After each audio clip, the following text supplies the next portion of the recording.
Uraboneza ndagusuje ukurikiye Jera Kitchen, njyewe nitwa Janita Isenge. Uyu munsi tugiye kugutegurira keke ya shokora.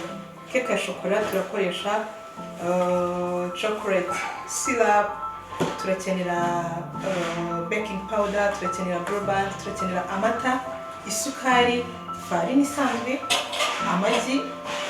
Ndumva ari ibyo birahagije kugira ngo keke yacu ibe imeze neza iryoshye cyane. Ndakira rero chef wacu, Chef Jado, twahaye ikaze mu gikoni utwereke uburyo keke dushobora kuyikora mu gihe gitoya umuntu wese ari mu rugo kugira ayikore mu buryo bworoshye.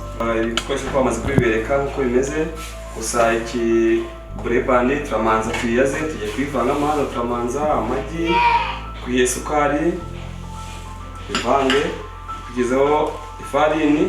Bourbon turaba twayejeje ku gasafuriya, mu safuriya kugira ngo tuyikoreshe iri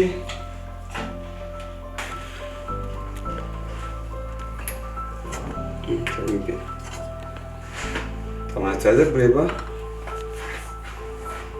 Murakuyiyaza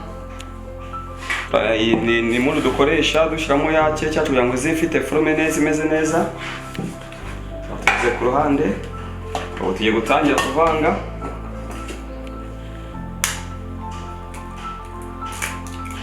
Ugomba kandi kuba ufite umutozo cyangwa mo kimwe fuwe. Ashyiramo isukari, yaterwa n'ibyo ugiye gutegura uko mungana. Akoresha irobo, inusu. Ya sukari yacu komeza ukavanga, kugendera uruhande rumwe, nta gusubiza inyuma.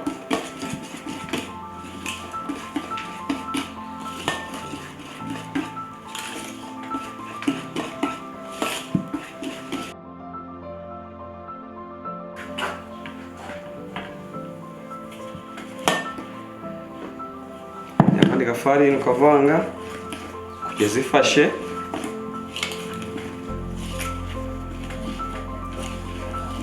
Yamara gufata, ukazana y'amata yawe, ukagenda usukamo duke duke, uvanga witonze, ukavanga witonze, ugakomeza ukavanga kugira ngo ya pate yakomeye ize kongera koroha. Ukomeza ukavanga,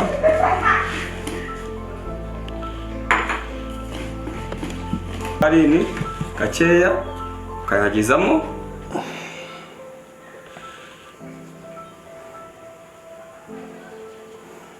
nagizamo.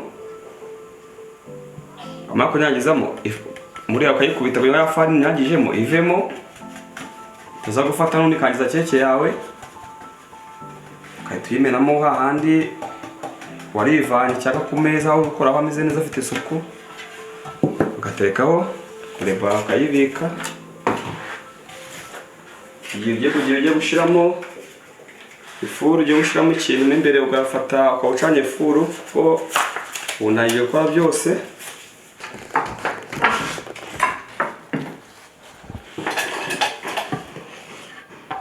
Ukagenda ushyiramo muri ya muru yawe witonze.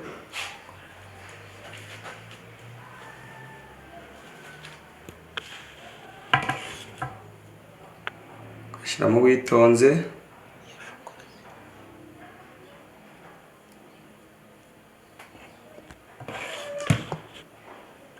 Ugakomeza ugashyiramo.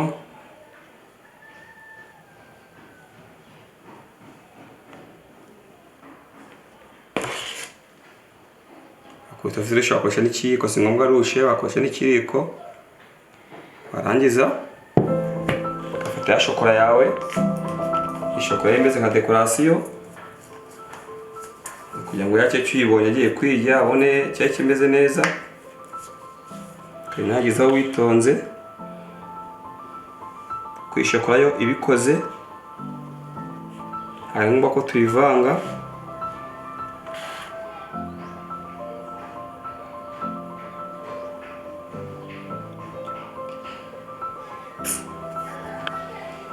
ukongera ugashyiraho agapate hejuru kugira ngo ugahishe ya shokora ize kuba n'uyikata ize kuba ifinyure neza.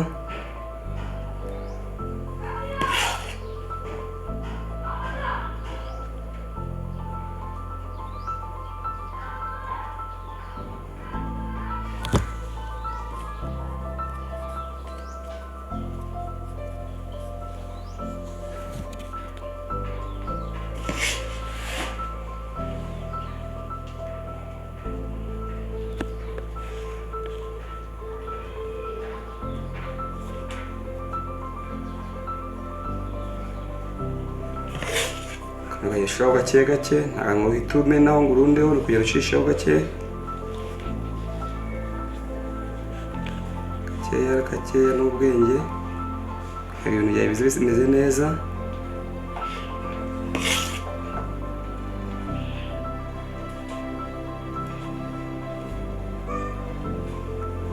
Okay, ugatashyira muri ya furu yawe wacanye.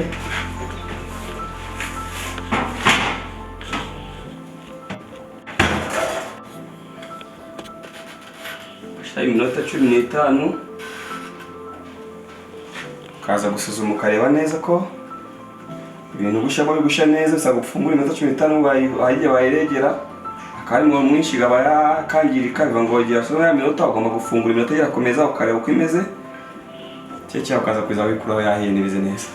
Keke yacu ko yarangiye ya minota 15 birashize, kimarebana neza ko imeze neza nta kibazo ifite. Tujye kuramo hano muri mure hano tuyikate turebe.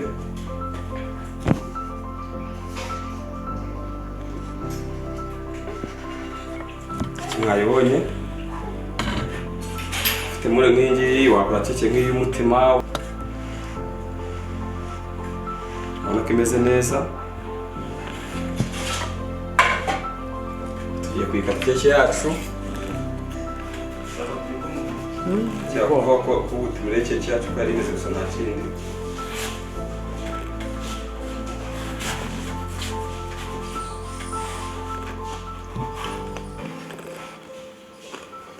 Okay, ngira ngo murabibona rero uburyo Jado adukoreye keke nziza. Twakubwiye ko ari keke ya shokora nk'uko bibonye, nizere ko wakurikiye etape kaza ku buryo Jado yiteguye, ku buryo nawe wawe mu rugo ushobora kuyikora kandi rwose ikaba iryoshye imeze neza nka gutya uri kubona iyi. Jado wakoze cyane, keke yawe irasa neza.